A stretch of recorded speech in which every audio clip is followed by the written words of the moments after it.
So let's talk about the elephant gun in the room. Siege's gunplay is fucking laser beams. You wanna know how to gun in Rainbow Six Siege? Here, let me show you. First you aim at head level, then you lean in and out of cover forever because there's no stamina system.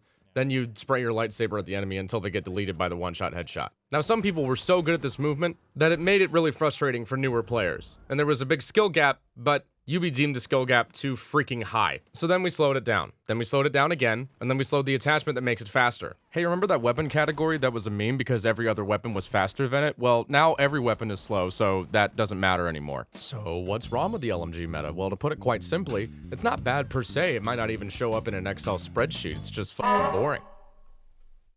Want to learn how to participate in the LMG meta? Alright, here's a step-by-step guide. Step 1, switch to toggle aim. Step 2, ADS and walk around the map with your gun at head level. Step 3, don't un-ADS, because if you do, you won't be able to get your gun up in time to take the fight. Step 4, it doesn't matter because there's no disadvantage to walking around ADS.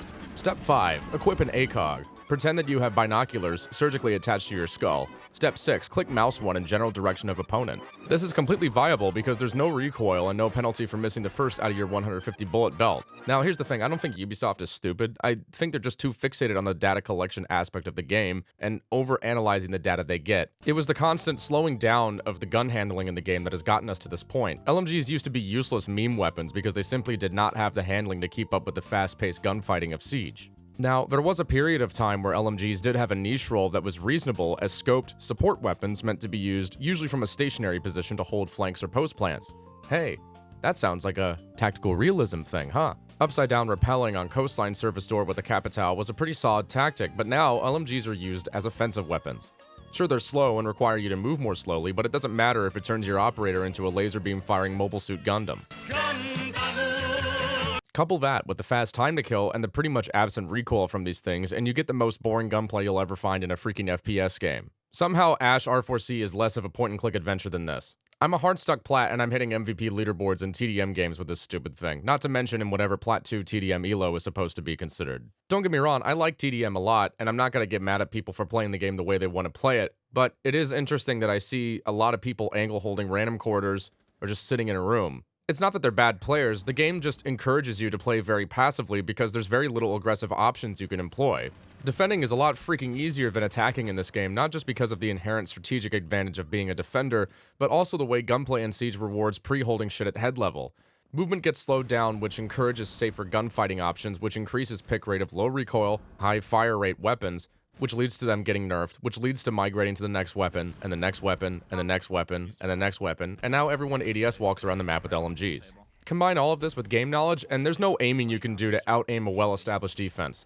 You will run into too many crossfires, too many gadget setups that punish you for taking engagements, and too many reads of your movements. In an ironic turn of events, trying to make the game less quote-unquote aim-dependent now encourages the safest aiming options, especially for defenders to just hold and wait with. Why does nobody play vertical or try to deconstruct the defender setup? Because it's boring. It's easier to understand the concept of a 150 bullet M1 at head level burr. In some ways, learning the proper way to play the game will just overcomplicate it because your teammates aren't going to be on the same page as you sometimes. Siege is a map knowledge game disguised as COD Search and Destroy, but new players will of course have a hard time explaining that to animeprofpic.lft, yelling at them for going 1-4 on the hard breach op. So what's the solution? Well, the solution that's going to get a lot of people to uninstall is to increase recoil across the board, but of course we can't do that now. But I think Video Game Donkey had a good point in his Overwatch 2 video about game design. Practicality. Rainbow Six Siege needs to be developed around how players actually play Rainbow Six Siege instead of developing the game around how you're supposed to play.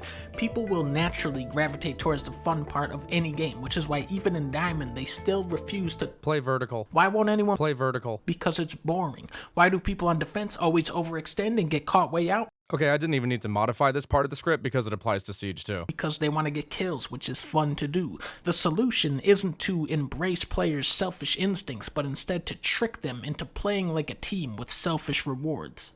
Siege is a victim of its own design. It's so unique that it attracts a unique player base that's very loyal to the game, and it also means that Ubisoft can't really borrow ideas from its competitors without freaking people out. What a lot of the weirdos who have a mental breakdown playing CSGO or Valorant when the bullet doesn't go where the crosshair goes fail to realize is that this is a deliberate design choice to keep people from doing exactly what Siege encourages.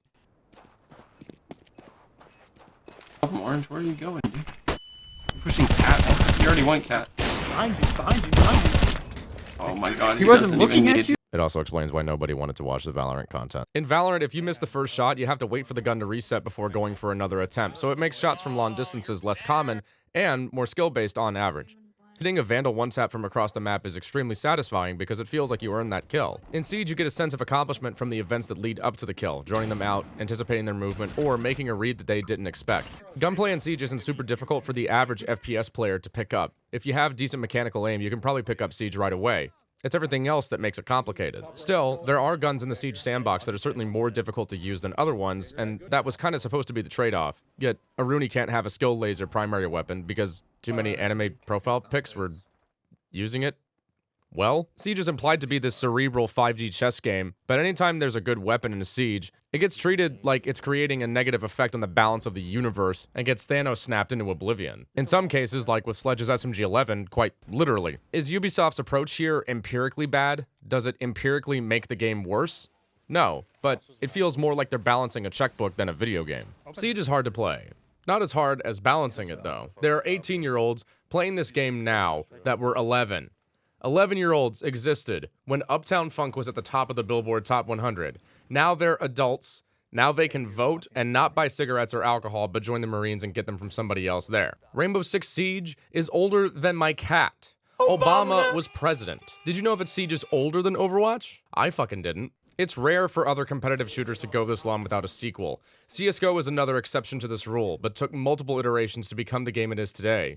From 1.6 to Source to now.